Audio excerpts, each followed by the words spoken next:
गए यार। अरे यार ये कपड़े, इसको पहले कर देता हूँ।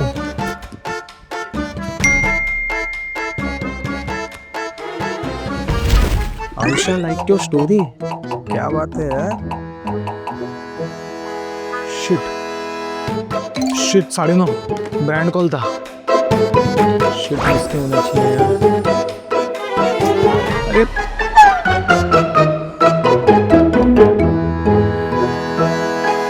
सब ब्रदर, कुछ नहीं भाई, कुछ सही नहीं चल रहा है। क्या हो गया? कुछ नहीं यार, आधी लाइफ प्रोक्रेस्टिनेट कर रहा हूँ, आधी लाइफ पैनिक कर रहा हूँ। मैं ऐसा क्यों? बताता हूँ, एक काम कर, कॉफी लेके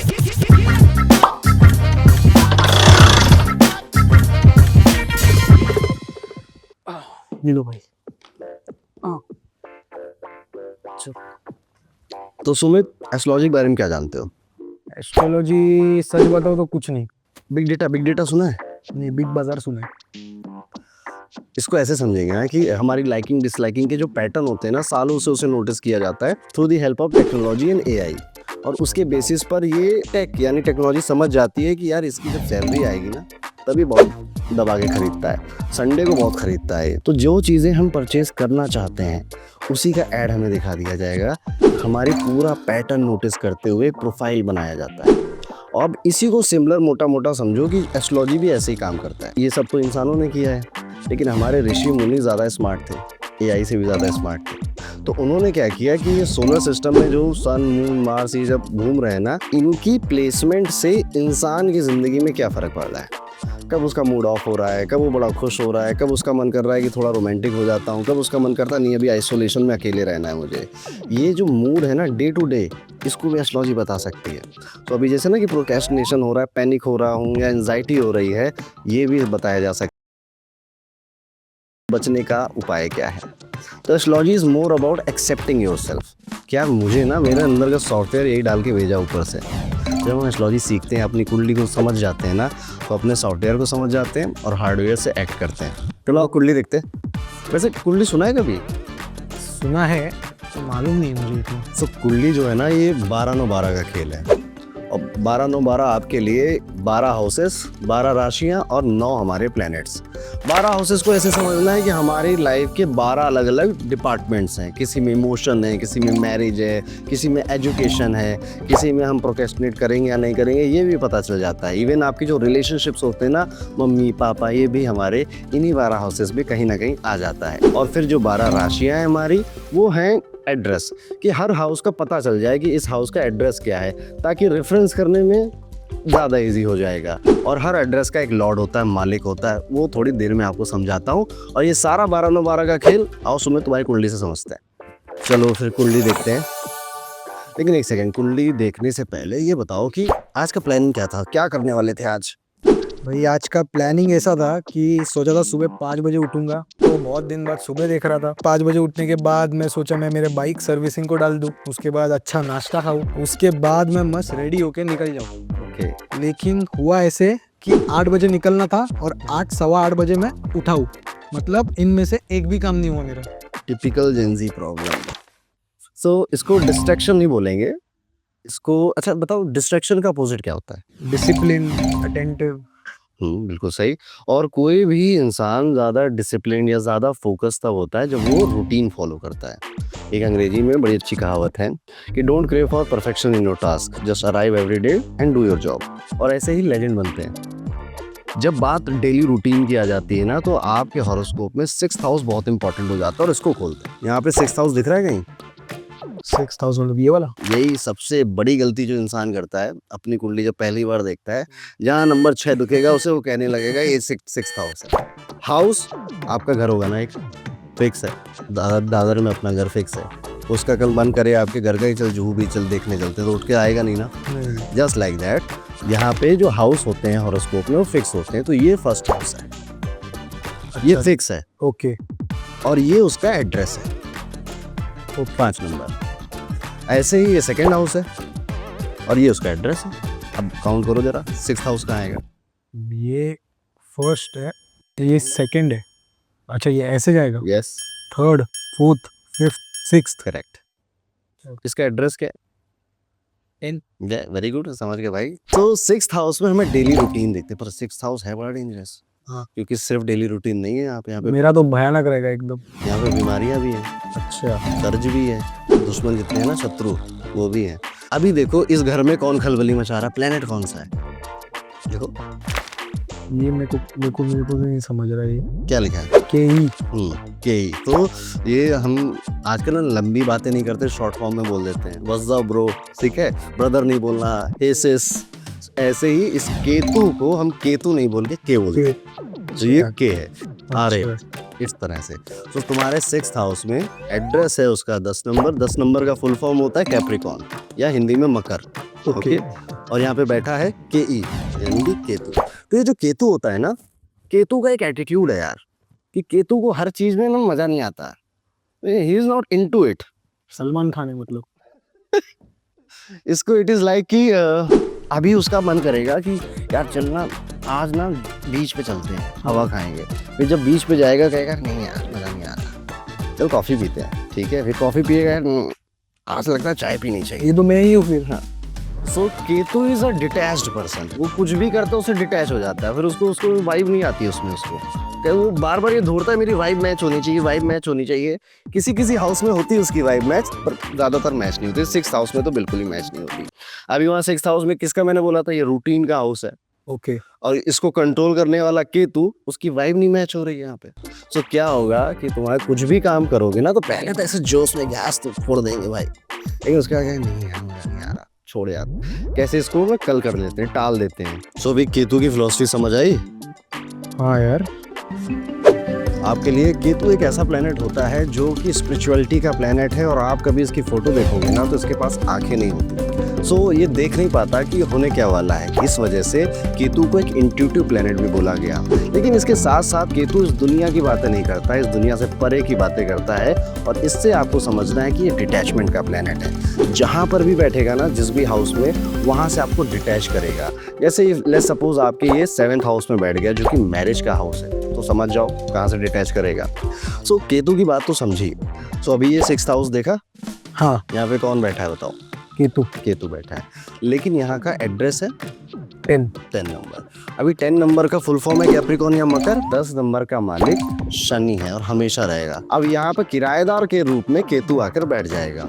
और ऑडियंस के लिए जो शनि प्लेनेट होता है, ये एक स्लोवेस्ट मूविंग प्लेनेट है, और इसको ज्योतिष के अंदर हार्डवर्क का प्लेनेट माना जाता है, और कई बार इसे दुख और दर्द का भी प्लेनेट माना जाता है। इसको उस स्ट्रिक्ट टीचर की तरह आपको लेना है जो आपकी कोई गलती नहीं माफ़ करने वाला, कि आपने चीटिंग कर ली तो दरिया दिली दिखाए और आपको माफ़ कर दे।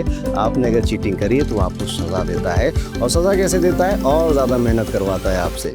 अभी जैसे आपका केतु शनि के घर में बैठा है, तो उसको ऐसे समझना है कि ये जिम है एक, या जिम भी नहीं, एक अखाड़ा है। यहाँ पर बहुत मुश्किल हो रही है, बहुत मेहनत करनी है, यहाँ पे पसीने छूट रहे हैं, यहाँ पे हालत ख़राब है बहुत। लेकिन अभी बॉडी एक दिन में तो जाके बनती नहीं, जिम में बनती है? जिम में अगर बॉडी बनानी तो डेली जाना पड़ेगा, रोज़ जाना पड़ेगा, तभी तो बॉडी टाइगर श्रॉफ जैसी बनती है यहाँ पे। जो मैं नहीं कर रहा हूँ। सो ये है हाउस की तुम्हारी कहानी। जो डेली रूटीन की प्रॉब्लम है वो कहीं ना कहीं शनि का घर है, केतु वहाँ बैठा है। ये दोनों चीज़ें डेली रूटीन से डिटैच भी करवा रही हैं, और उसको वापस से एस्टेब्लिश करने में हार्ड वर्क भी करा रही हैं। अभी आपके लिए 6th हाउस को रोग, रिपु, ऋण बोला जाता है। रोग मतलब हमारी बीमारियां, रिपु मतलब हमारे जो शत्रु हैं, या फिर आप कोर्ट कचहरी समझ सकते हो, और ऋण मतलब आपके जो डेट चलते हैं ना, कि इंटरेस्ट ख़त्म ही नहीं हो रहा है, एक लोन को पूरा करने के लिए दूसरा लोन लेना पड़ रहा है। ये सारी चीज़ें छठे घर में है। अभी ये सुन के इंसान डर जाता है, लेकिन इसके अलावा भी छठे घर में आपका डेली रूटीन आता है। छठे घर में आपकी जॉब आती है, जहाँ 9 to 5 आपको डेली जाना पड़ता है, और छठे घर में ही सेवा आती है। अगर आप ज्योतिष में किसी भी हाउस की या प्लेनेट की बात मानते हैं और अपनी लाइफ उसके अकॉर्डिंग चलाने की कोशिश करते हैं ना, वो प्लेनेट आपके फेवर में आ जाते हैं। तो छठे घर में जैसे सेवा आती है, और आपको छठे घर की कोई भी प्रॉब्लम है, रोग हो, रिपु हो या ऋण हो, तो आपको अपनी सेवा वॉलंटरी तरीके से कहीं ना कहीं ज़रूर देनी चाहिए। ये तो हो गया एस्ट्रोलॉजिकल सोल्यूशन, लेकिन एक प्रैक्टिकल सोल्यूशन भी मैं तुम्हें बताना चाहूँगा। वो बुक पढ़ी है, एटॉमिक हैबिट्स? देखिए, पढ़ी। सो बड़े बड़े फाउंडर्स, सीईओज सारे लोग इस बुक को रिकमेंड करते हैं, तो मैं चाहूँगा कि तुम ये बुक ज़रूर पढ़ना। और पूरे बुक का जो कोर या जिस्ट जिसे कहते हैं वो यही है कि छोटी छोटी हैबिट पर ध्यान दो। ऐसा नहीं सोचना कि मैं एक हफ्ते में ये कर डालूंगा या आज का पूरा दिन तो मैं सुबह उठूंगा और रात तक तो फिर 1 मिलियन फॉलोवर नहीं हो जाएंगे तब तक काम करता रहूंगा। ऐसे नहीं सोचना है। सिर्फ 15 मिनट उठाओ, 15 मिनट चूज करो कि यार चाहे दुनिया इधर की उधर हो जाए, the world can wait, but मैं इन 15 मिनट में अपना ये डेली रूटीन फॉलो करूंगा। जैसे कि स्क्रिप्ट लिखूंगा, वीडियो के बारे में सोचूंगा, और ये फिक्स करना है। चाहो तो लिख सकते हो, नहीं तो आजकल तो मोबाइल में इतने सारे ऐप्स आ गए हैं, कहीं पर भी वो रिमाइंडर जैसा सेट कर सकते हो। तो ये है प्रैक्टिकल सोल्यूशन। सो अभी शॉर्ट एनालिसिस करते हैं, strength, weakness, opportunity and threat. तो ये जैसे हॉरोस्कोप है, कुंडली है ये आपकी। अभी फर्स्ट हाउस में देखो कौन बैठा है। फर्स्ट हाउस में सुमी। तो सु मतलब सन, मी मतलब मरकुरी। तो ये दो प्लेनेट पर्सनालिटी के हाउस पे बैठे हैं। थोड़ा सन जैसी पर्सनालिटी होगी और राजा जैसी, रॉयल लाइफस्टाइल पसंद है, ब्रांडेड चीजें पसंद है। राजा का काम क्या होता है, राजा दे देता है। अभी किसी ने पूछा सुमित भाई टी शर्ट बढ़िया लगी तुम्हारी, अच्छी लगी, ले जाओ। मतलब ये तो मेरे सारे दोस्त है, फिर ये तो मांगते ही है भाई, वो आते भी नहीं है कपड़े वापस। चलो अभी सेकंड हाउस होता है मनी का, ठीक है। तो मनी का यहाँ पे नंबर 6 लिखा है, इसका एड्रेस है सेकंड हाउस का। उसका लॉर्ड है मरकुरी, बैठा है फर्स्ट हाउस में। यानी कि इस व्यक्ति का जो पैसा है वो इसकी पर्सनालिटी से जुड़ गया है। अभी जितना काम अपनी पर्सनालिटी पे करेगा। याद करो पहले तुम कैसे थे और अभी जब पैसे कमाने लग गए तो कैसे हुए। और आपके पैसे में हमेशा कम्युनिकेशन इन्वॉल्व रहेगा, ठीक है। फर्स्ट हाउस में जब मरकुरी बैठता है तो इंसान ना बिजनेस माइंडेड बहुत होता है, ठीक है। उसे समझ में आता है कि ये धंधा या ये बिजनेस चल कैसे रहा है, और उसके दिमाग में 2-3 आइडिया तो हमेशा रहते हैं। अभी जब ये मोमोज वाले के पास जाता है ना तो पूछता है भैया कितना कमाते हो डेली का। अभी और घूम के देखते हैं तो राहु की बात करते हैं। सो रावी लिख रहा है ना, वीरा, तो वी फॉर वीनस, रा फॉर राहु। बैठे हैं 12th हाउस। 12th हाउस है खर्चे का घर है, फॉरेन का हाउस है। तो यहाँ पे ये कहता है कि ये व्यक्ति को घर से दूर जाकर काम करना पड़ेगा, या तो ये चला जाए या फिर इसका काम या जैसे कि इसकी सर्विसेज या प्रोडक्ट बाहर चले जाए, दोनों काम करेगा। ओके, ये वाला सही है। मैं हर महीने निकल जाता हूँ कहीं घूमने। अगर मैं घूमने से मेरे पैसे बनने वाले तो फिर तो एकदम चांदी है। कि अभी जैसे इन्फ्लुएंसिंग का काम करते हैं ना, आगे चल के बहुत अपॉर्चुनिटीज मिलेंगी। यहाँ पे लोग कहेंगे कि अभी इधर आ जाओ दुबई आके हमारा ये शूट कर दो, ठीक है। अभी वीनस राहु है तो ये थोड़ा प्यार मोहब्बत के मामले में राहु का तड़का लग गया है। अच्छा, सो राहु इज अधूरा प्लेनेट, तो प्यार की कई कहानियां अधूरी रह जाएंगी, ठीक है। अभी मार्स 4th हाउस, इसके मन में कॉन्फ्लिक्ट आता है कई बार कि यार काम तो ये सही है बट इमोशनली मैं वहाँ पे नहीं जुड़ा हुआ हूँ, ठीक है। तो दिमाग और दिल का कॉन्फ्लिक्ट करता है मार्स इन 4th हाउस। केतु बैठा 6th house. 6th house is a house of job. तो ये कुंडली है ही नहीं जॉब के लिए, ठीक है। अगर जॉब ट्राई भी करोगे ना तो छूट जाएगी, क्योंकि Ketu is a detachment planet. Ketu जहाँ बैठता है वहाँ से डिटैच कर देता है, छुड़वा देता है, वो फीलिंग वैसी आने लग जाती है। शनि महाराज कर्म के देवता, फेमस हैं, कर्म कर्म कर्म, बैठे भाग्य के घर में। तो यहाँ पर इस कुंडली ने एक स्टेटमेंट दे दिया कि Sumit, in this life no luck, भरोसा ही नहीं करना किस्मत जैसी कोई चीज़ होती है। यहाँ पर मेहनत पे विश्वास रखना है, कर्म पे विश्वास रखना है। आज काम करोगे तो कल मिलेगा, कल करोगे तो परसों मिलेगा। अभी आगे चलते हैं तो ये देखो मून बैठा है 11th हाउस में। अब मून जो है हमारी लाइफ में हमारे मेंटल पीस को रिप्रेजेंट कर रहा है और हमारी मदर को रिप्रेजेंट कर रहा है, बट 11th हाउस मून के लिए अच्छा नहीं है। तो मम्मी ठीक है ना? ये कैसे पता आपको? कि ये तो मैंने एक्चुअली किधर कुछ बताया ही नहीं है किसी को, सिर्फ थोड़े बहुत दोस्तों को पता है। Moon in 11th house usually mummy की हेल्थ को इम्पैक्ट कर देता है, या फिर मम्मी के साथ ओपिनियन मिसमैच हो रहे होते हैं, या मम्मी दूर रह रही होती हैं। किसी ना किसी तरह से जो माता का सुख है ना उसमें कमी आती है। सो अभी प्रॉब्लम है ना तो उसका सोल्यूशन भी एस्ट्रोलॉजी में है। तो अगर ये पहले से अगर लिखा हुआ है तो मैं क्या कर रहा हूँ? Good question. सो एस्ट्रोलॉजी में ना ये जो काम करती है इसकी फिलॉसफी है कि आप जब इस धरती पे आते हो ना तो आपने पास्ट लाइफ में कुछ कांड कर रखे हैं, कुछ अच्छे कांड, कुछ बुरे कांड। उसके बेसिस पे आप इस टाइम पे, जगह पे और डेट पे पैदा हुए, इस वजह से आपको 12-9-12 का पूरा पैटर्न मिला हुआ है। अभी क्या है कि अब इसको ऐसे समझो, जैसे सुमित, क्या आपने अपने माँ बाप को चूज किया था? नहीं। इस किस शहर में पैदा हो गए ये चूज किया था? लेकिन हम अपने दोस्तों को चूज करते हैं। हमारे पास ये चॉइस है कि हमारा पेट बाहर जाएगा कि उसे अंदर ले लें। तो ज्योतिष यही समझाना चाहता है कि बहुत सारे ऐसे एस्पेक्ट हैं लाइफ के जो आप नहीं चूज कर सकते, लेकिन कुछ चीज़ें आपके हाथ में दी गई हैं कि ये आप चूज कर सकते हो।